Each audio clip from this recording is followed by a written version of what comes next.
Lectura del Santo Evangelio según San Mateo.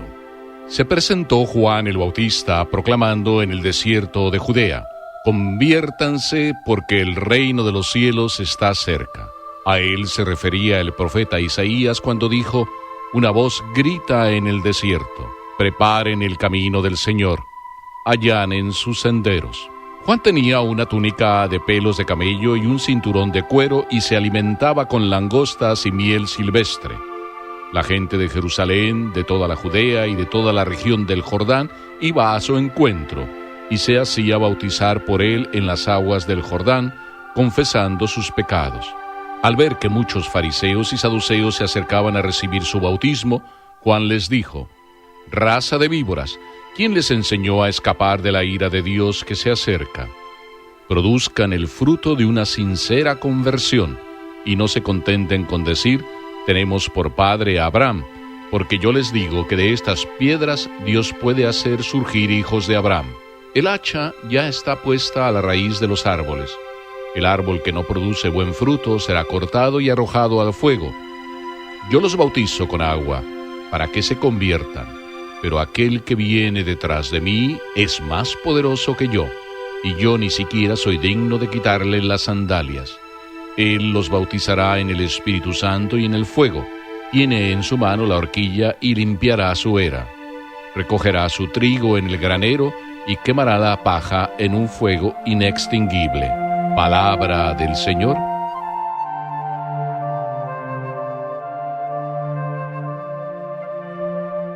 Muchos títulos me vienen a la mente cuando acabo de leer este evangelio.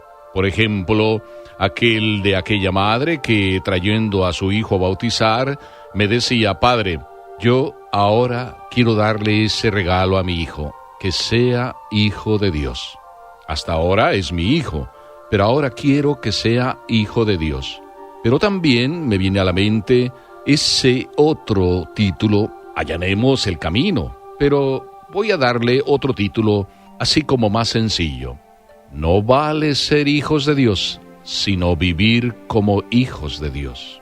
Qué importante es lo que nos está narrando aquí el Evangelio, y Mateo, que es el evangelista que hemos leído, nos dice eso que sucedía a la ribera del Jordán.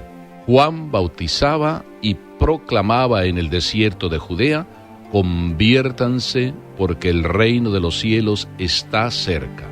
Pero como una carta de ruta, así se va cumpliendo como Dios viene a este mundo, como una carta de ruta, también el Evangelio nos dice que Isaías decía, hablando de Juan, que era una voz que grita en el desierto, una voz que grita en el desierto, y que además dice: preparen el camino del Señor, allanen sus senderos. Una voz que grita en el desierto. ¿Cuántas voces también hoy en día? La del Papa, la de nuestros obispos, la de nuestros propios sacerdotes.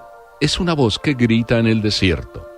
Esta sería la primera lección de este Evangelio. Existen voces que gritan en el desierto. Y el desierto podemos ser todos nosotros, me incluyo yo también. ¿Por qué puede ser el desierto? Porque es donde tantas cosas se oyen y no son escuchadas. ¿Verdad que cuando uno habla en el desierto es soledad completa? ¿Quién va a escuchar cuando en el desierto se grita? Pero el Evangelio nos habla de un desierto concreto. Un desierto que no es así llano con kilómetros y kilómetros donde no se ve nada. El desierto de Judea es un desierto en todos los sentidos. Pocas cosas crecen. Pero es un desierto muy diferente, con una conformación y unos senderos a través de los cuales se va, subidas, bajadas, en algún momento escabrosa la manera de ir. Así era el desierto de Judea. Y Dios habla en un desierto así, todo desconfigurado, mal formado, vamos a decir así. Así es nuestra vida muchas veces, quizá toda mal formada, toda envuelta en multitud de subidas y bajadas, y Dios nos dice por boca del profeta Juan: allanen los senderos. ¿Cuáles senderos de nuestra vida hay que allanar? También en otro pasaje evangélico que hemos leído en estos días se dice: cuidado, que no se embote vuestro corazón, Cuidado que puede embotarse nuestro corazón con la embriaguez, con los vicios y con el afán por las cosas de este mundo. ¿No será eso lo que tenemos que tener en cuenta para allanar nuestro camino? No dejarnos llevar por la embriaguez. ¿Cuántas veces estamos hundidos en la embriaguez y es una forma de huir de la verdadera realidad, una manera de no allanar el camino? ¿Cuántas veces en nuestra vida a lo mejor estamos embotados por los vicios? Es decir, los vicios, ¿qué son? Y hablemos de cualquier vicio, ¿qué son? Son acciones que no están bien. Y cuando las vas repitiendo una y otra, acciones que se convierten en vicios, porque son acciones malas repetidas. Y cuando tú repites una acción mala, ¿qué pasa? Te esclaviza. Y cuando tú vives esclavo, pues no puedes verdaderamente allanar el camino. A Dios se le hace muy difícil entrar en tu vida, o mejor dicho, tú le haces difícil a Dios que entre en tu vida. ¿Cuántas veces también las cosas de este mundo nos van entreteniendo y se nos embota el corazón y nos preocupamos? Y en este tiempo, ¿cuántas cosas materiales hay en nuestra cabeza que nos preocupan? Y a veces entonces se nos olvida lo esencial, preparar el camino del Señor. Por eso, esa voz que grita en el desierto, ojalá hoy la podamos escuchar. La voz del Papa, la voz de nuestros obispos, la voz de nuestros sacerdotes y, lo más importante en ello, la voz de Dios que habla en nuestro corazón, de par en par. Qué bueno que de par en par abramos nuestro corazón al Señor en esta Navidad. Pero además, ¿para qué? ¿Para qué nos dice el profeta Juan, allanen los caminos? ¿Y para qué el profeta Juan se convierte como cualquier profeta en este mundo que habla en el desierto? Para que haya conversión. La conversión es lo más esencial. ¿Y qué es la conversión? Para que entendamos entonces qué tenemos que hacer. Pues volver, así de sencillo, volver al Señor. A todos nos toca volver al Señor, es decir, convertirnos significa volver con Dios y volver a Dios. Por eso más adelante el evangelista reclamará a aquellos que se presentan saduceos y fariseos para ser bautizados y les dice que su conversión de verdad sea sincera. Y es importante esta palabrita, que la conversión de nosotros sea sincera, porque cuando nuestra conversión es sincera, significa que es de corazón. Por eso la palabra sincera tiene que ver algo con corazón, porque sincero es aquel que de corazón dice las cosas, de corazón las vive, con corazón vuelve a Dios. Qué hermoso que hoy, en este domingo, preparándonos para la venida del Señor, con sinceridad, de corazón, vayamos un paso más abriendo nuestro corazón al Señor.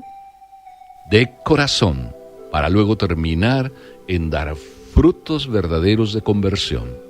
¿Cuáles son los frutos verdaderos de conversión en nuestra vida? Pues volver al Señor, es decir, volver al amor primero, amar al Señor. Y amar al Señor significa dar frutos de misericordia. El Señor con nosotros es misericordioso y nos mueve el corazón para cambiarlo, pero también para que lo cambiemos no solo hacia Dios, sino hacia aquellos que le representan, que son todos los hermanos con los que nos encontramos día a día. Qué buena esa palabra que existe en alguno de nuestros grupos parroquiales, darnos, un grupo dedicado a darnos. Es decir, no a dar cosas simplemente, sino a darnos, a darse cada uno. Qué hermoso que en este periodo de Adviento vayamos aprendiendo, papás, mamás y todos enteramente, darnos, no dar cosas simplemente, darnos, que es lo que Dios viene a hacer, viene a darse a cada uno de nosotros como una expresión de su cariño, de su ternura, de su entrañable misericordia. Dar frutos de conversión. ¿Para qué? Para que de verdad nuestra conversión sea sincera, que significa simplemente descubrir que no solo somos hijos de Dios. Aquella señora decía muy bien, yo vengo a que mi hijo lo bautice para que sea hijo de Dios. Pero cada uno de nosotros somos hijos de Dios. El ser hijos de Dios es un don. Pero el vivir como hijos de Dios es un compromiso. Cuando tú no solo eres hijo de Dios, porque todos lo somos, sino cuando aprendemos a vivir como hijos de Dios, ¿qué significa? Aprendemos a comprometernos a volver cada día al Padre de las misericordias, cada día aprendemos a hacer actos de misericordia, es decir, a vivir como hijos de Dios, a parecernos a Él en eso que Él es de manera especial, misericordioso, compasivo, que se apiada de todo el necesitado que eres tú, que soy yo, y del Padre. Aprendiendo así, entonces nos tocará vivir como hijos de Dios, siendo personas que nos apiadamos, que tenemos misericordia del necesitado. Y hay tanta necesidad en este mundo, empezando por la necesidad que sienten tus hijos de ti y del cariño de Dios a través de ti. Hay tanta necesidad en el mundo que todos los sacerdotes tenemos que ser hombres piadosos, que nos apiadamos de todas las necesidades que hay en este mundo, de todos aquellos que se acercan a cada iglesia. Hay tanta necesidad en el mundo que si cada uno cada día hiciera una obra de misericordia por aquel que está necesitado y que lo ve día a día, este mundo estaría un poquitito mejor. Por eso convirtámonos al corazón de Dios y aprendamos de Él a ser hijos, no, a vivir como hijos, misericordiosos como el Padre Celestial es, para que entonces podamos decir, como aquella señora, no vale ser hijos de Dios, mejor vivir como hijos de Dios cada día. Amén.